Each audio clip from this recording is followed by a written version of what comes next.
প্রতি বছরের ন্যায় বছরও সোনামুড়া মহকুমার অন্তর্গত বটতলীতে পৌষ সংক্রান্তিকে কেন্দ্র করে অনুষ্ঠিত হবে পৌষ সংক্রান্তি মেলা 2025।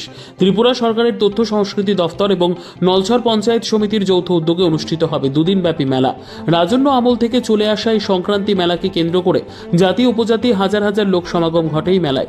13 জানুয়ারি মন্ত্রী প্রণজিৎ সিংহ রায়ের হাত ধরে এই মেলার শুভ সূচনা হবে। দুদিনব্যাপী মেলায় প্রথম দিনে জনজাতি অংশের লোকেরা ভিড় জমান বটতলাস্থিত গোমতীর চরের গয়াঘাটে।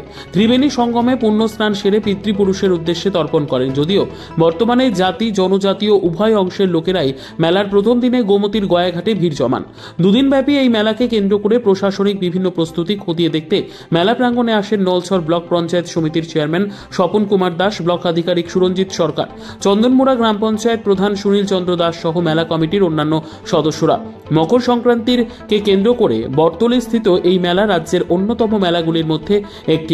তাই বিপুল সংখ্যায় রাজ্যের বিভিন্ন স্থান থেকে দোকানিরা তাদের পসরা সাজিয়ে ভিড় জমান এই মেলা প্রাঙ্গণে।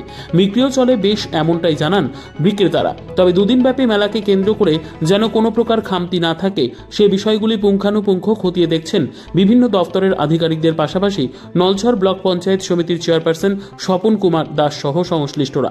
এমনটাই জানান তিনিও। প্রত্যেক বছর এখানে প্রায় 15-20 হাজার লোকের সমাগম ঘটে। কালকে তো দোকানপাট তো আরও 5 দিন আগে থেকে চলে এসেছে এখানে। দোকানপাটও তো এখানে এখন দেখতে পাচ্ছেন যে এখনই দোকানপাট, এখন অটোমেটিকলি অনেকের দোকানপাট খুলে বসে আছে, রাস্তার পাশেও বসে আছে। প্রশাসনিক ব্যবস্থাটা কিরকম রয়েছে? ব্যবস্থাপনা এখানে প্রশাসনিক খুব ভালো ব্যবস্থা থাকবে। একদম এখানে অ্যাম্বুলেন্সের ব্যবস্থা থাকবে, ফায়ার সার্ভিসের ব্যবস্থা থাকবে, আরক্ষা দপ্তর তারা থাকবে, স্বাস্থ্যকর্মীরা থাকবে, স্বেচ্ছাসেবকরা থাকবে। জনজাতিদের থেকে আজকে মানে মেলার দিন আর কি 13 তারিখ জনজাতির থেকে থাকবে 40 জন স্বেচ্ছাসেবক। তারপরের দিন বাঙালি মেলাতেও আমাদের এখানে লোকাল ছেলেরা থাকবে, 50 জনের মতন থাকবে, 40-50 জনের মতন থাকবে। এটা তথ্য সংস্কৃতি পর্যটন এবং আমাদের নলছর আরডি ব্লকের। আপনার নামটা ডেজিগনেশন?